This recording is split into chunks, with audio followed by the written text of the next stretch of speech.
Jamuna Tira Banachari.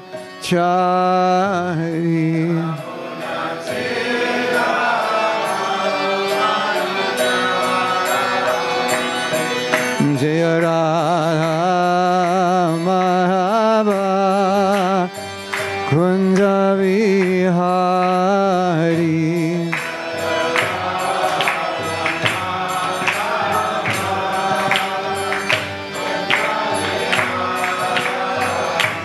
Jaya Radha Madhava Kunja Vihari.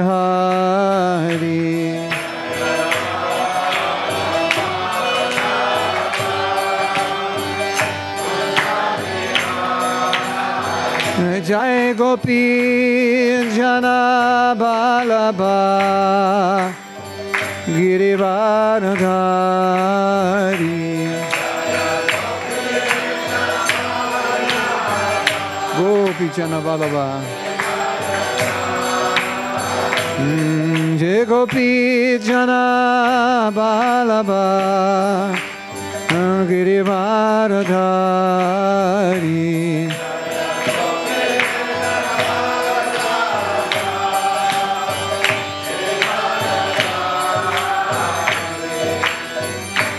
Jashodanandana Brajajana Ranjana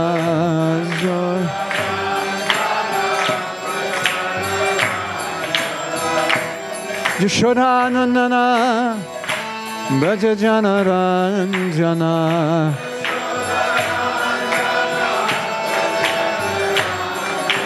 Jamuna Tira Banachari.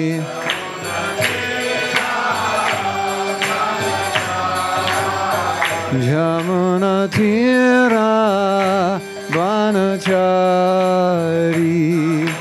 Tira Bana Jaya Radha Madhava Kunja Vihari.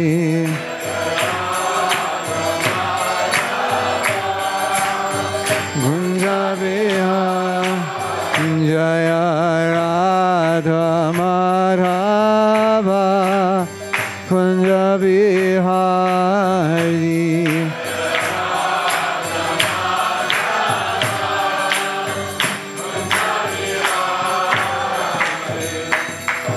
Jai Om Vishnupad Paramhamsa Parivrajaka Acharya Astatara Sita Shri Srimad Divine Grace O Bhai Charanaravinda Bhakti Vedanta Swami Srila Prabhupada Ki Jai. Jai Om Vishnupad Paramhamsa Parivrajaka Acharya Astatara Sita Shri Srimad Divine Grace Srila Bhakti Siddhanta Saraswati Goswami Maharaj Prabhupada Ki Jai. Ananta Koti Vaishnavrinda Ki Jai. ISKCON BBT founder Acharya Srila Prabhupada Ki Jai. Nam Acharya Srila Haridas Thakur Ki Jai. Prem Sikaho Sri Krishna Chaitanya Prabhu Nityananda Shri Advaita Gadadhar Shri Bhashri Gaur Bhaktivinoda Ki Jai. Shri Sri Radha Krishna Gopakopinath Shama Kunardha Kundikiri Gopinan Ki Jai. Sri Vrindavan Dham Ki Jai. Sri Mayapur Navadvitam Ki Jai. Ganga Mai Ki Jai. Jamuna Mai Ki Jai. Bhakti Devi Ki Jai. Tulsi Devi Ki Jai. Shavaveta Bhakta Vrinda Ki Jai. Thai Go Premanandi. All glories to the assembled devotees. All glories to the assembled devotees. All glories to the assembled devotees. All glories to Sri Guru and Gauranga. Vishnu Padaya Krishna Prashnaya Bhutale Srimati Bhakti Vedanta Swamiti Namane Namaste Saraswati Devi Gauravani Vichani Vishesha Shunivari Chati Dasatharine Hare Krishna. So we're reading from the first canto, 10th chapter, entitled Krishna's departure of Lord Krishna to Dwarka from Hastinapur, which is now known as Delhi. Hasti means elephant. Hastinapur meant the place of many elephants. People used elephants to get around. Prabhupada said now we can call it Karpura. Now there are many cars and no elephants. Hastinapur became Karpura. Actually, it became Narakapura hellish, one of the more hellish places in the world. And yesterday we did text 32. Today we'll do text 33, 34, and 35. And text 33 is on the board. Ata duragatan shorihi koravan virahaturan sanivartya dridham snigdhan prayat swanagarim priyai atha dhuragatam shori kauravan virahaturan sanidvarcha dridham snigdha prayat swanagarim priyai atha dhuragatan shauri kauravan virahaturan sanitvarcha dridham snigdhan prayat swanagarim priyai.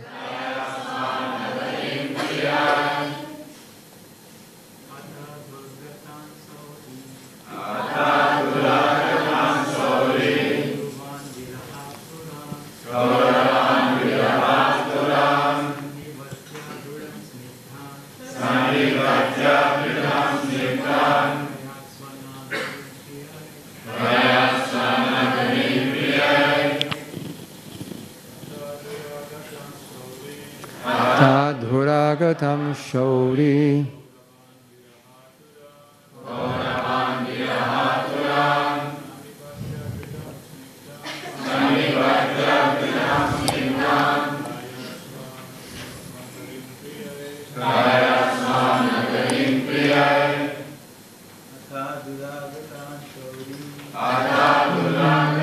shauri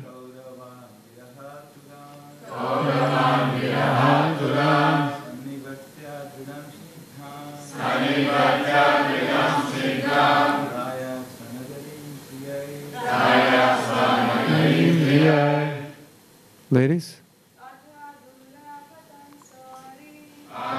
Duragatam shauri kauravan virahaturan sanivarcha dridham snigdhan ayat swanagarim priya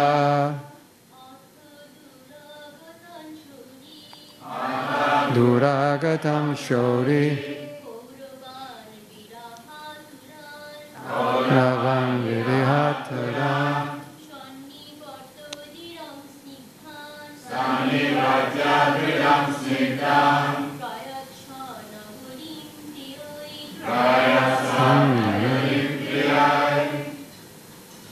Word meanings.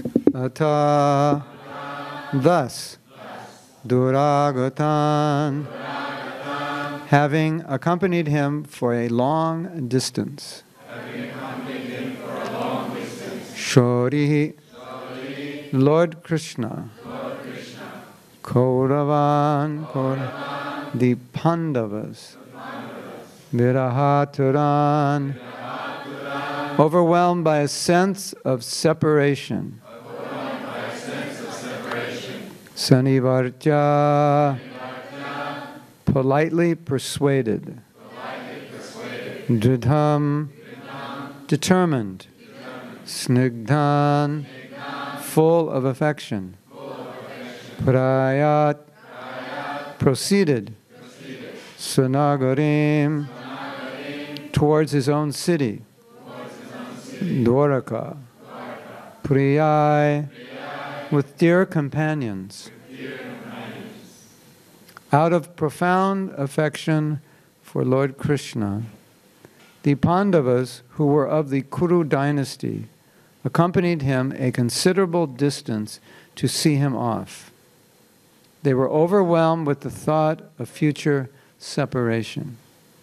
The Lord, however, persuaded them to return home, and he proceeded towards Dwaraka with his dear companions. So there's no purport, so let's read the next verse. No, actually, there are two verses, 34 and 35.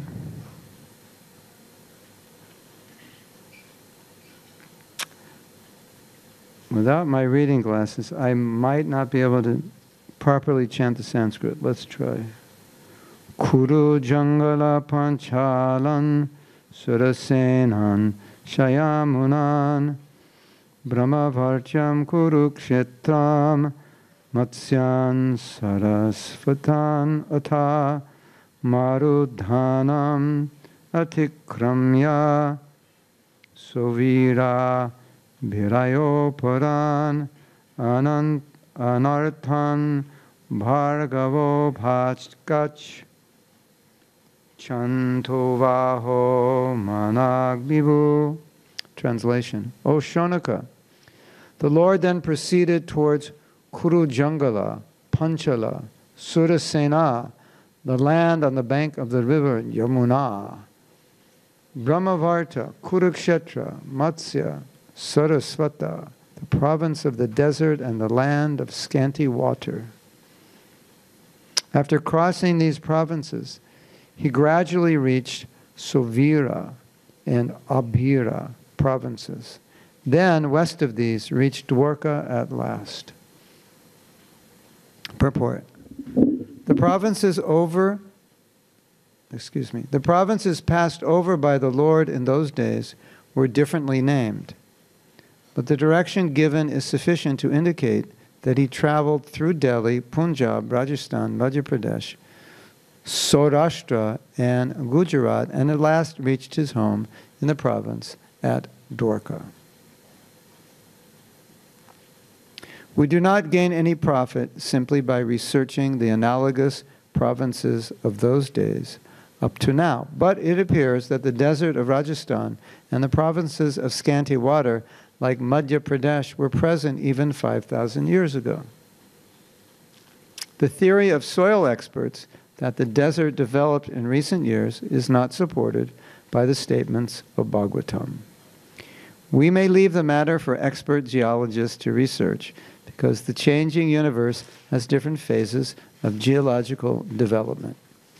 We are satisfied that the Lord has now reached his own province, Dwarka Dham, from the Kuru provinces. Kurukshetra continues to exist since the Vedic age, and it is sheer foolishness when interpreters ignore or deny the existence of Kurukshetra. So I think the most interesting thing in this purport is that Prabhupada's talking about various theories or speculations about the earth, and in regards to the verse, or the past verse, where Krishna is traveling from Hastinapur to Dwarka, and Prabhupada concludes, as devotees, we're not that concerned about geology, but we're concerned about Krishna. And so, whatever the soil is or isn't, or however the earth has changed or hasn't, we're happy to know and hear that Krishna is going to Dwarka. And that's our interest. Hare Krishna. So, as you probably know, the material world is variegated, and there's so much going on, and there's so much to think about, and so much you can absorb your mind in. Other than Krishna. There's unlimited things to absorb our minds in. So we get that indication. I mean, Prabhupada's not saying it exactly, but we get that understanding. From this purport, that Prabhupada's saying, you could speculate on so many things, you could study so many things, but for a devotee, the real interest a devotee has is if it's in relation to Krishna. If it's not of interest to him. For non-devotee, there are many things of interest. But for a devotee, his only interest is if it's in relation to Krishna. Just like in Bhagavatam, there are lists of many dynasties, some chapters, just shloka after shloka, verse after verse of a dynasty. This king married this woman and gave birth to these children. This son married this woman, gave birth to this children, and it lists all the names. And you might wonder why. What's the value? Because these were all in dynasties coming or in relation to Krishna. So then they're of value or of interest to the devotee. But we're not interested in dynasties for the sake of history, understanding history, unless there's some relationship with Krishna. So everything in the Bhagavatam, it is said, is in relation to Krishna. It's meant to awaken Krishna consciousness. Even things that don't seem like they're directly in relation with Krishna, but they are, because they have some connection to our bhakti. So that's the idea. So it is also, we are also told these pastimes are eternal. So as we're reading them, we're not reading history. It's happening now somewhere. So what we just read is going, Krishna is now somewhere in some planet, in some universe, on his way to Dwarka from Hastinapur. So it's not history maybe for this planet, but somewhere else it's going on right now. And because his pastimes are eternal, even when you think about them, you can say you're thinking in real time, because it's going on in your mind in real time. And if it goes on in your mind in real time, it's non-different from the actual fact of the pastime. So when you think of Krishna and you think of the Leela, it's happening. Hare Krishna. Okay, so the verse before, very important. Verse before was about separation. It's said in verse 33, the Pandavas were following Krishna out of Hastinapur. Why were they following him? Well, if you were the Pandavas and Krishna was leaving Hastinapur, wouldn't you follow him? Yeah. You want to see him go? Of course not. So they don't want to see him go, so they're following him. Just like every morning, when Krishna reached a certain age, he was given charge of cows. Who knows how many cows Krishna was taking care of? What? Nanda Maharaj had 900,000. Did Krishna take care of all of them? All right, 900,000 sounds impressive. I don't know if that's the total number that Krishna took care of or the total number that Nanda Maharaj had. Who knows? You have any authoritative information? Okay. He took care of a lot of cows. We'll say that. And he would go out in the morning, and Mother Jashoda had a really hard time when he was leaving. And she couldn't bear it. She could not bear that Krishna was leaving. It was so painful. And so painful for all the gopis. So, you know, when someone's at the airport and they're going off and you love them, it's painful, right? So Krishna was going off every day, and there was this intense pain every day that he's going off. And he'd tell the gopis, Radha Kund at noon we'll meet. And so they could look forward to that. Only, you know, in a few hours we could meet him at Radha Kund. So it's very, very painful, because when the love is strong, the pain is greater in separation. If you don't love somebody and they go, it's kind of a relief, isn't it? Thank God, you know, you have a guest, they're driving you crazy. Thank God they're leaving today, you know. But if you have a guest that you love, when they leave, it's very difficult, isn't it? So if it's difficult here, it's unimaginably difficult with Krishna, because the intensity of love is millions of times greater. Millions of times. It's said that Mother Yasoda's love for Krishna is so great that If you took the happiness, if you took the love of this world, multiplied it 1,000,000 times, it might equal a drop of her love, which is a poetic way of saying we can't imagine the depth of that love, the intensity of that love. We have no experience. But that example is given to give some idea. So, if love is 1,000,000 times greater, and that's only a drop of their love, 1,000,000 times greater than our love, and that's only a drop. Could you imagine what it was like for Jasoda every day when Krishna went out to herd the cows? No. She couldn't let him go. He would go and say, "Oh, Krishna, you know, be careful. There's rocks on the ground. You're barefoot." "Yes, Mom. Yes, Mata, I'm okay." Then he'd walk, and then she'd run back. "Oh, Krishna, you have enough to eat." "Yes, Mom." And then he would take another step. "Oh, Krishna, is your dhoti tied?" Like, she couldn't let him go. It was so intense. It's said that when Krishna came back to Vrindavan, that Radharani was lying on the ground, like completely emaciated, in separation from Krishna. It was like so intense. But what's so interesting about this is that you can't see it materially. Because if you see it materially, it looks like pain. And it's not pain. And there are many reasons or ways to understand how it's not pain. But I think one of the best ways is Mahaprabhu came, he descended to experience this separation. So if this separation were pain, why would he come down to experience pain? It's not pain. It looks like pain, but it is the highest sweetness, the highest love. Now, you might say, this is a very high topic, and I'm just worried about more practical things. So how is this at all relevant? Well, I think one way it's relevant is we do experience separation in this world. Yesterday I didn't get enough pakoras, so I was meditating on pakoras all night, and I was crying that I didn't get enough. So I was feeling separation from pakoras, right?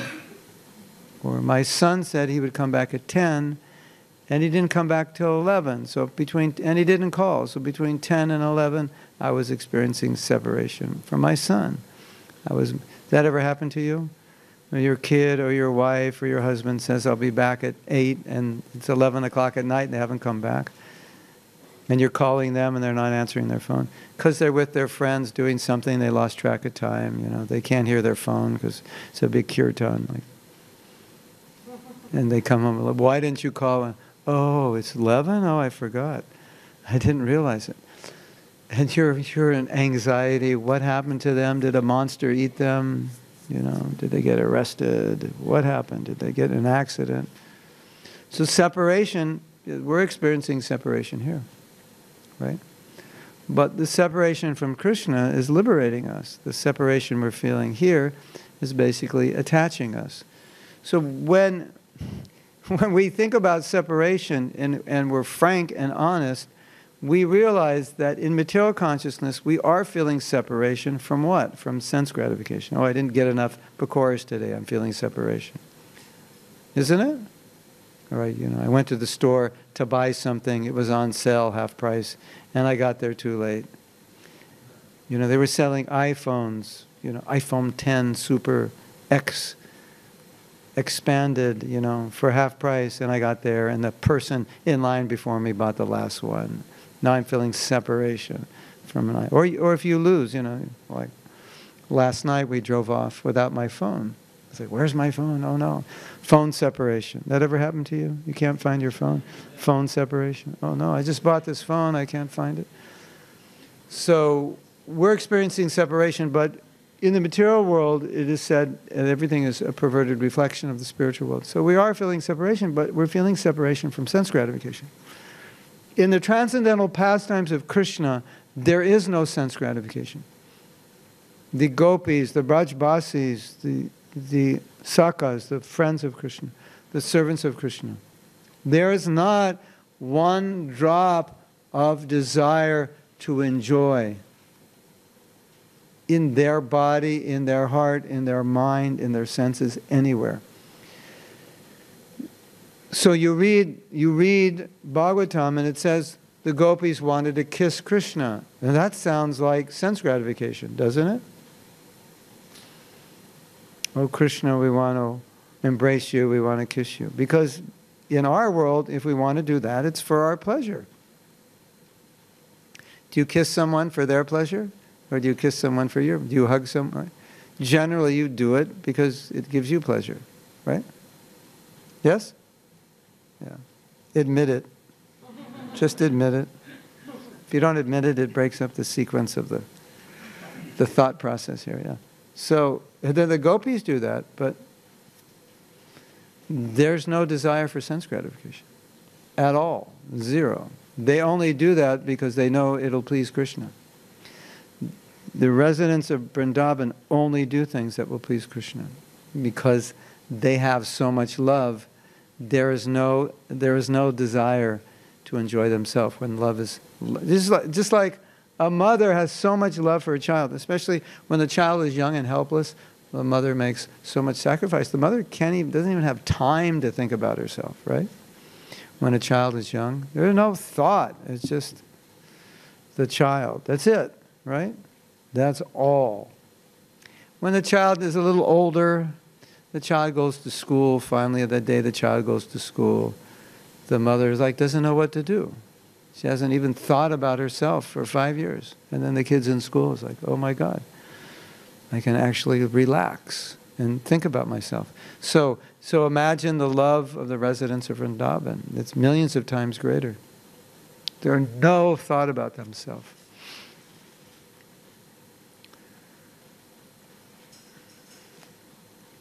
So, we all know the sad story of Krishna leaving Vrindavan. Yes? It's a very sad story, very heartbreaking story. This story is described in Bhagavatam, but it's described in other books, and maybe in different ways, or there are details in other books of what was going on in the mind and heart of the Brajvasis.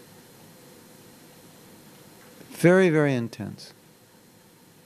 And you might think, Krishna seems to be heartless, that these gopis are throwing themselves in front of the chariot, they're begging, they're pleading, don't leave, don't leave.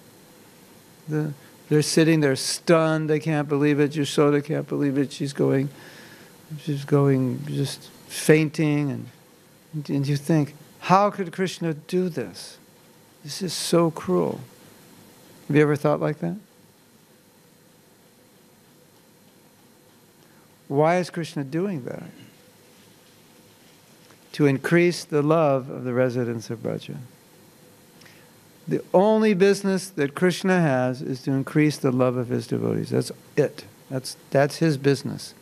When he interacts with the devotees, there's only one thing he's doing, increasing the love and affection. That's all he wants from his devotees. That's what he relishes. Yeah. So imagine you have ice cream. And I say, you want some chocolate syrup? Okay. You want some whipped cream? Okay. You want some cherries? Okay. You want some chopped nuts? Okay. You want some this and that? Yeah. So that might be an example of what we call rasa. Make it sweeter and tastier.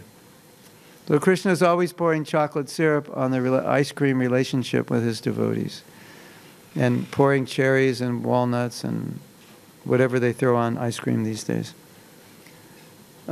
That's what he's doing. So anytime you see Krishna doing something that appears to be, or you think in your mind, how could Krishna do that? That seems cruel. It's just chocolate syrup on the ice cream. We may not understand it, but that's what it is. And so, when Krishna left Vrindavan, the intensity of that separation increased their love. That's why he did it. And it increased his love also. So not only does Krishna, in relation with his devotees, try to put chocolate syrup on the relationship from their perspective, but also from his perspective. And sometimes we hear stories that Krishna, in his sleep, in Dwarka, he's sleeping and he's saying the name of Radha. Oh, Radha, Radha, Radha. He's missing Radha in his. So Krishna is experiencing separation. And so, what's so interesting is that Mahaprabhu, Sri Chaitanya Mahaprabhu, he came, and one of the reasons he came was to experience love and separation. Mahabhav, because it's so high. So now look at our pitiable position. We're feeling separation from pakoras. You might say, but Prabhu, it's prasadam. Isn't it transcendental? No, let's restate that. We're feeling separation from sense gratification. And the goal of Krishna consciousness is to feel separation from Krishna. Meditate on that for a while. And then you can start crying. What a situation we're in. We're supposed to feel separation from Krishna, and we're feeling separation from sense gratification. Oh, I lost my iPhone.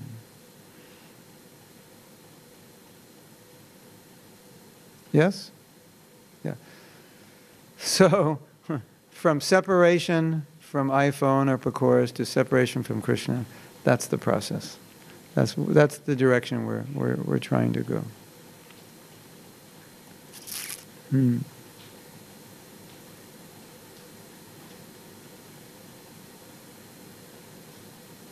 Now, it's not as bad as it seems.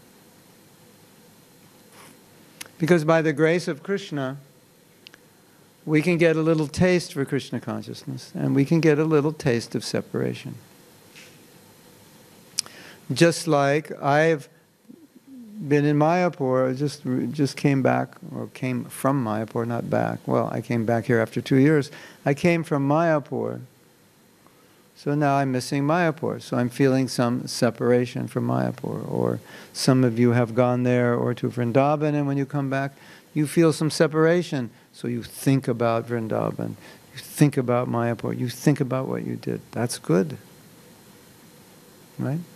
So, or your spiritual master comes, then he goes, you feel some separation. That's good. Then you think of him more intensely. Or a devotee comes, you have a very affectionate relationship with, and then they go and you think of them more intensely. That's good. That's what we're supposed to be doing. We're supposed to be feeling separation. Because separation increases the meditation. Now that's not a very mature stage of separation, but it's something. So, every beautiful experience in Krishna consciousness that impresses us deeply in our heart, if we remember it fondly, there's some kind of feeling of separation, and that increases our meditation on Krishna. Just like I have a godbrother recently, well, not so recently, but in the summer, he left his body, and so we can think of that godbrother feeling separation and feeling love for him. That's wanted, because in the third canto, Lord Kapila Dev says that the same attachment that we have for things of this world, if we have for devotees, that liberates us. Mahatsevam Dora Mahorvi Muktes. It said, if you serve the Mahatmas, this is not an advertisement, but for serving me, but it sounds like it is. But no, it says the Mahatmas, not the Mahatma Dasas. If you serve the Mahatmas, then the doors of liberation are open. So if you become attached to the devotee, Kapila Dev says, if you become attached to the devotee, that attachment liberates you. If you become attached to things of this world, that attachment entangles you. So we finally remember a devotee, that devotee has departed. And sometimes we cry, we feel depressed, but it's not the same thing. And that purifies us. It uplifts us. Doesn't it? So that's what Krishna consciousness is. We want to shift our attachment to Krishna and Krishna's devotees instead of sense gratification. Simple, right? Yes?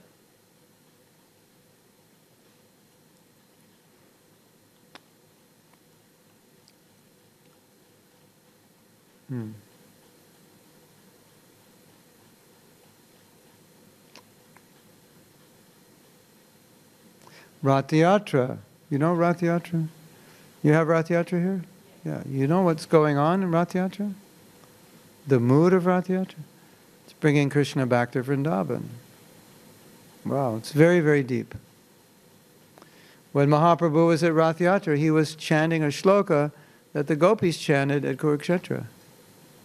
He was feeling intense separation. Do you feel separation in Rath Yatra? No. By about 2 o'clock, you feel separation. When's the chariot going to stop and they serve prasadam? Yes. That's our unfortunate condition.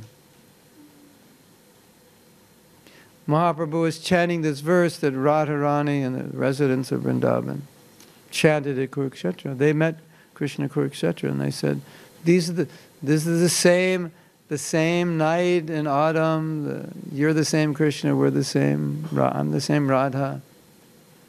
But this is not the place. Kurukshetra was like, McDonald's. We have to go to the romantic restaurant. We can't meet at McDonald's. We have to go to. So Vrindavan is the romantic place, and Kurukshetra, that was the place where Krishna came as a king. So it's like, it's like your husband's a high court judge, and you go to see him in the court. You can't do anything. He's sitting on the bench. You can't have a conjugal relationship during court with your husband. Right? So that's like Kurukshetra is like that. So the gopis are there, so Krishna is the king. That's not their Krishna. That's another form of Krishna. That was the Dwarka Krishna. That's not their Krishna. So they say, come back to Vrindavan. That's our Krishna, Shyam Sundar. So you have, let's say you haven't seen your husband in 3 months. And he flies into the airport, and straight from the airport he goes to court. And the first time you see him is in court, and you can't even call him honey. You have to call him your honor, and you have to stand 10 feet away. And you haven't seen him in 3 months. Ooh, and you just got married 3 months ago.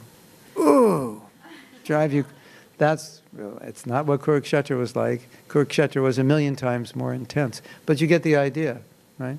There's Krishna, but they can't touch him because he's not in the form of Shyamasundar. He's the form of a king.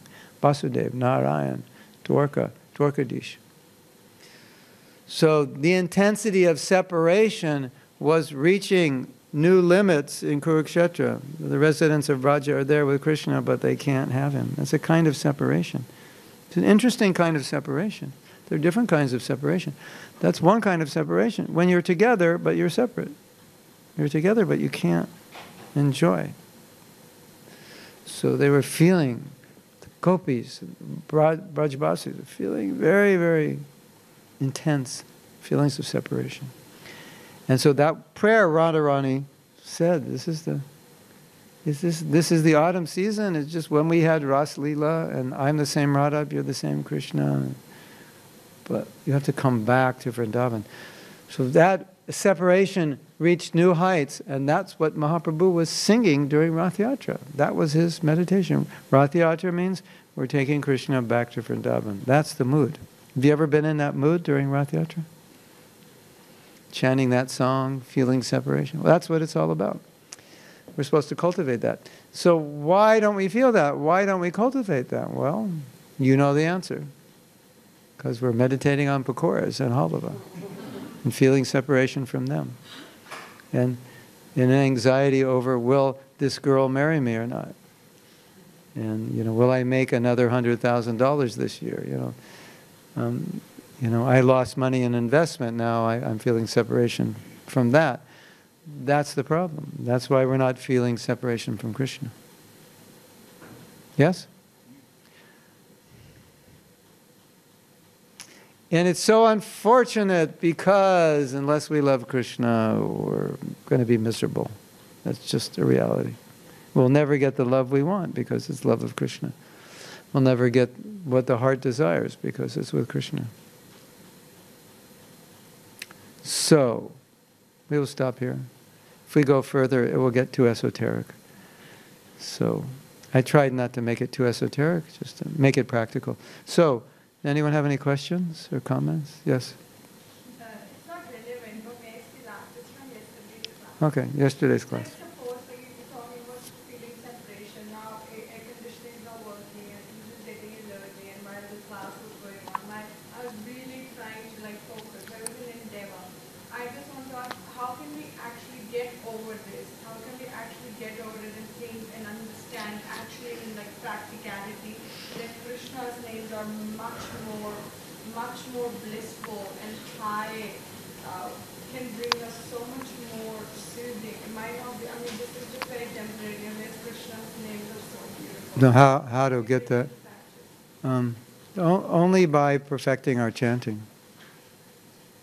I was going to say, the answer to your question is, come to the japa workshop today. Yeah. But in a sense, that is the answer, because a lot of these how-to questions are basically the answers. Just continue doing what you're doing, but do it better. Continue chanting, but improve it. Continue, reading Bhagavatam and whatever you're doing, but do it with a better quality, more devotion, more attention.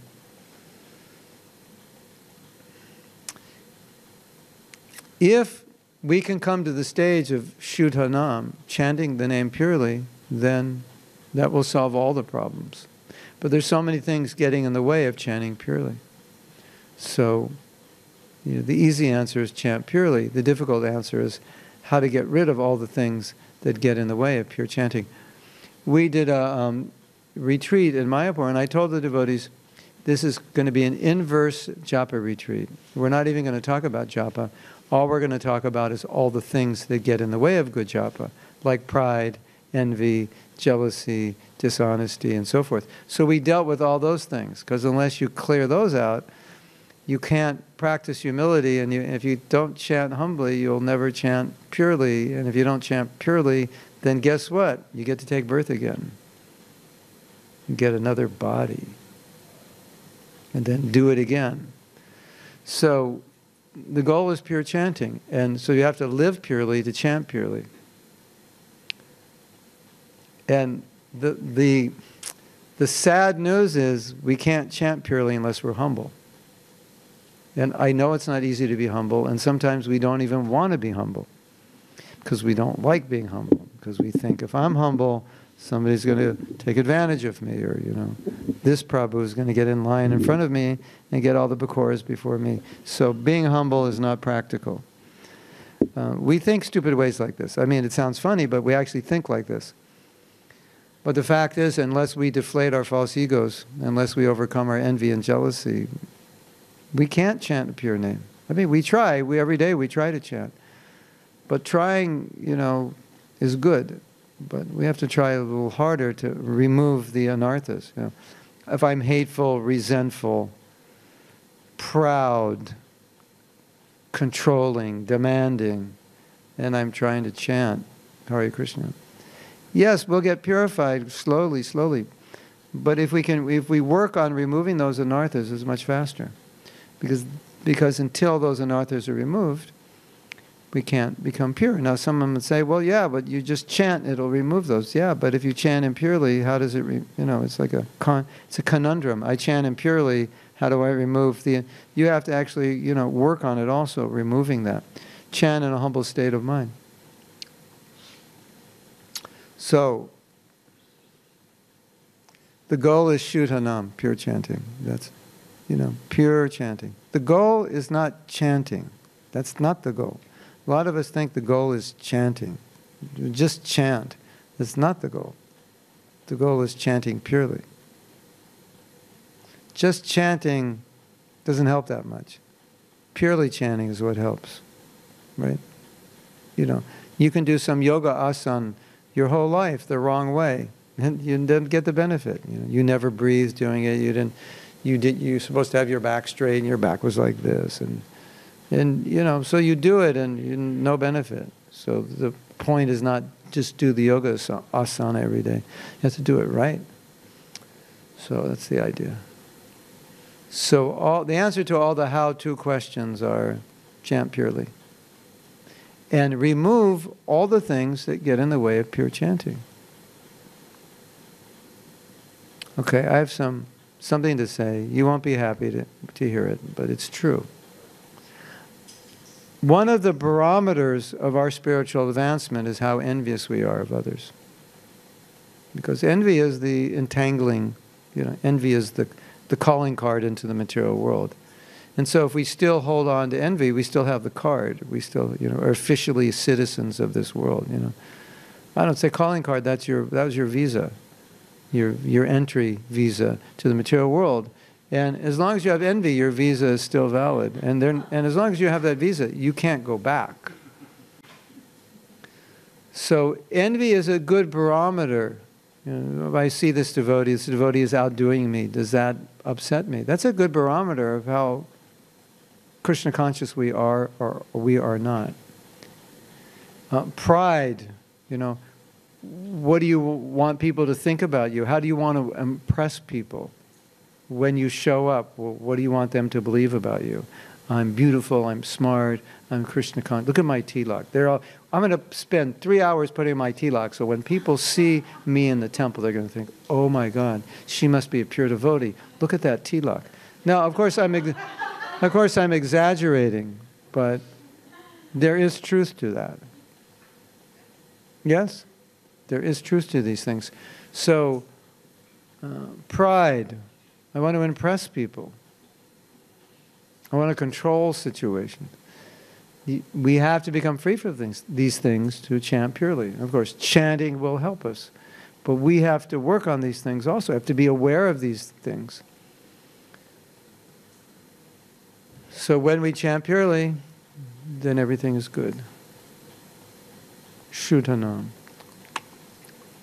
Braj Kumar? Braj Prema. Oh yeah, that's even better. Okay. Braj Prema. Thank you so much for a brilliant class. I'm just thinking about this topic of separation. Yes. Swami tells us if you're suffering, just think of the suffering of Radharani and then your suffering is almost infinite. And then so then the follow-up to that is if you say that to someone over and over again and they say, well, you're being negligent because you're not. So what do you do? You're being negligent because?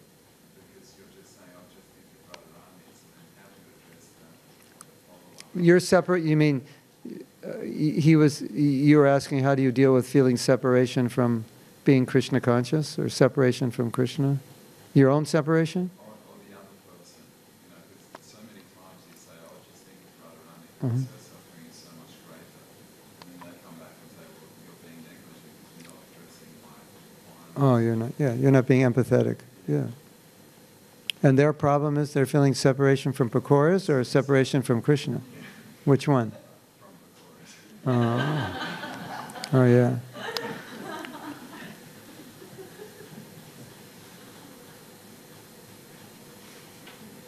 Which is not entirely bad because it's prasadam, so it has.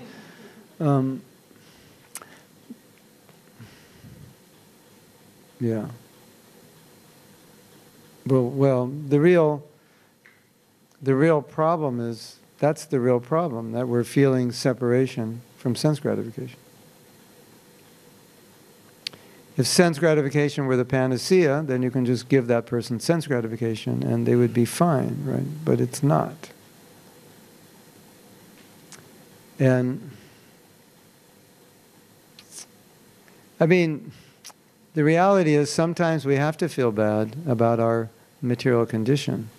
So if I'm feeling separation from sense gratification, I actually should feel bad that I'm feeling that way, because that can serve as an impetus to move further in Krishna consciousness. So there is the transcendental lamentation. So, I would encourage that person to utilize that lamentation in a positive way. If you're lamenting, that's good. Lament your condition, that you're lamenting that. We should lament that we're lamenting that we don't have pakoras. And then use that form of lamentation to propel us towards Krishna. We're supposed to lament. Our separation is that I don't have Krishna consciousness, and we lament about that. And that lamentation should inspire us. Oh, I wish I had it. I wish I had more. That's how we're supposed to be. We're supposed to, okay, you can think of Radharani and think, maybe someday I can have that separation. That's my highest aspiration. So, there's this prayer in the Nectar Devotion, just like a boy is attracted to a young girl, I pray that, my attraction to Krishna can be that way. So just like we can feel that, just like I'm attracted to Pakora, maybe someday I'll be attracted to the holy name in the same way, where I can't stop chanting. And so now I'm lamenting because I don't feel that way. But I can use that lamentation to hanker. Hankering is a part of the process. Bhaktivinoda Thakur, Kabe Habe Bolo Se Dinamar. When will that day come? When I have a taste, when will that day come? And I'm running on the banks of the Ganga, chanting Gauranga, half mad, in ecstasy of love. That's what we're supposed to be thinking. And we're thinking, when will that day come when the stock prices go up, and I recoup my investments, and I can retire, and live at the beach, and that's the problem, right? So if we feel that way, then we should lament that I'm thinking that way, instead of thinking, when will that day come when I can be chanting japa on the banks of the Ganga, crying and falling and fainting. That's how we're supposed to think. That kind of separation is relevant to our position. So that's the idea. We can't really feel, when will I feel Radharani separation? Never. That's way out of our league. But at least we can hanker for something, on the next floor. Right? Sometimes I joke with the devotees, is our prayer, for some devotees, our prayer is, when will that day come when I chant japa and my eyelids stay open? That's like next level prayer, I mean, it's unfortunate reality, but it's isn't it? When will that day come when my head doesn't nod during japa? When I don't turn my phone on during japa. That's our unfortunate condition. But seriously speaking, we're supposed to be hankering. When Krishna, when will that day come? When I chant japa and I cry, when I feel something for the holy name. We're reading this story. It was so interesting. We're reading this story. And Rupa Goswami recites this verse. I don't know how much nectar the two syllables of Krishna have produced, right?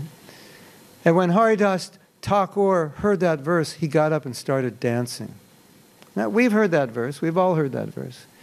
When I would like millions, thousands of ears to hear, I'd like thousands of tongues. There's so much nectar. We've heard that verse, and we're all like, okay, yeah. You like that verse? Yeah, okay.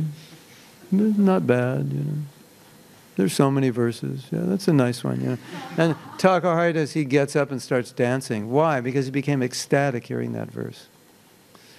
So when you read these stories and you realize, I never got up and started dancing hearing any verse in Bhagavatam, CC, or anywhere. And Haridas Thakur is getting up and dancing. Other devotees, they're swooning in ecstasy. What a verse. My head is spinning. There's one verse in the Chaitanya Charitamrita that said, unless poetry causes your head to spin, it's not good poetry. In other words, unless you become ecstatic by hearing it, it's not considered, rasic poetry. And so when we hear these stories, then we can think, when that day will come, when I hear a shloka and I faint or I dance or I become overwhelmed with some emotion, other than the emotion of, okay. That was all right, yeah. Can you read the next one? Yeah.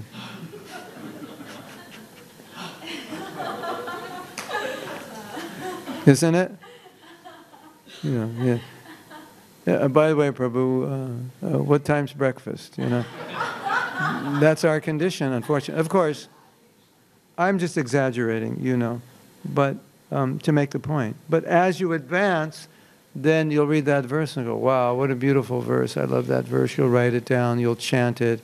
It'll affect you a little bit, Say, when? And then you'll be thinking, when? When's that going to happen to me when I'm chanting?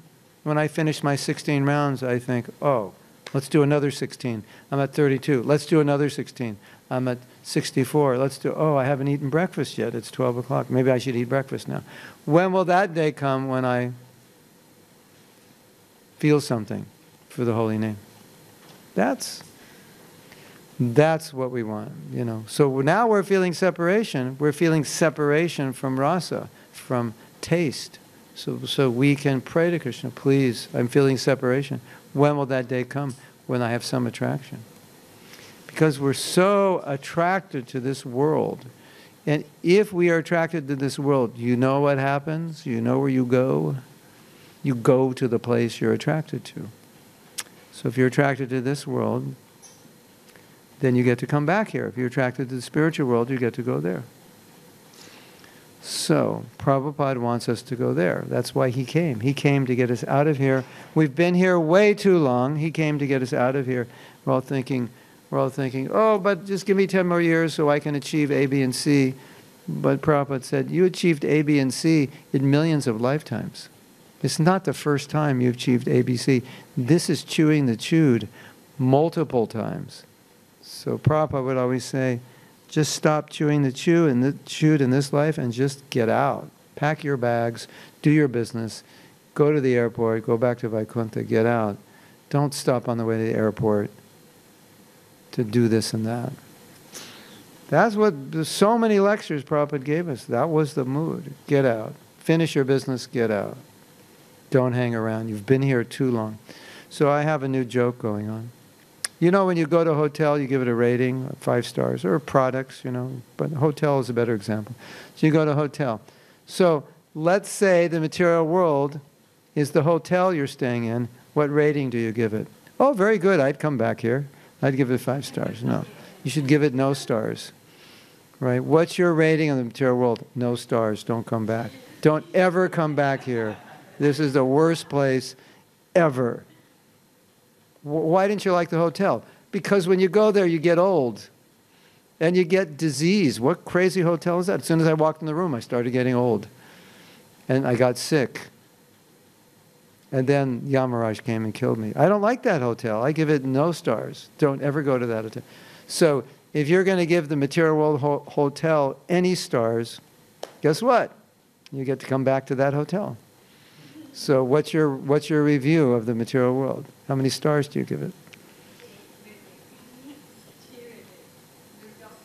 Yeah, and so the reality is some of us are giving it a few stars. Yes? So you give it a few stars, you know, then you're going to be back in that hotel. And the Bhagavatam gives no stars. Bhagavad Gita gives no stars. Yes? So, you know, just in a quiet moment, contemplate how many stars you're giving to this hotel. Because if you even give a half a star, you'll come back for another life. And maybe in that life, you'll get the message clear, and then in that life, you'll give no stars. But why waste another life? Just give no stars in this life. Hare Krishna. So we should end because we have to start in an hour, right? Is that true? So we have to take breakfast and go. So this was a good introduction to the japa workshop. So now we're in the mood of Shuddhanam. The goal is Shuddhanam. And if you chant Shuddhanam, all these things just happen naturally. You don't have to worry. So thank you for listening. Thank you for coming. And we'll hopefully see all of you at 10 o'clock at Crow's Nest. What a strange name. We have to change it to Paramahansa Lake. Tell them to change it to Swan Lake. Say, we don't like the name Crow's Nest. Can you change it to Swan Lake? Okay, so we're going to have the japa workshop at 10 o'clock at Swan's Lake, formerly known as Crow's Nest. Because devotees are like swans, not crows. Srila Prabhupada ki jai, Go Premanandi, Hari Hari Bol. Yes, Christ, Mahatma Prabhu ki jai. Gaurango Nityananda. Hare Krishna.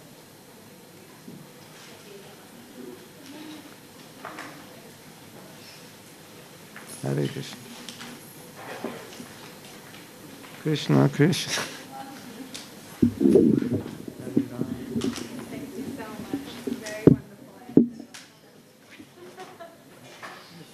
soon.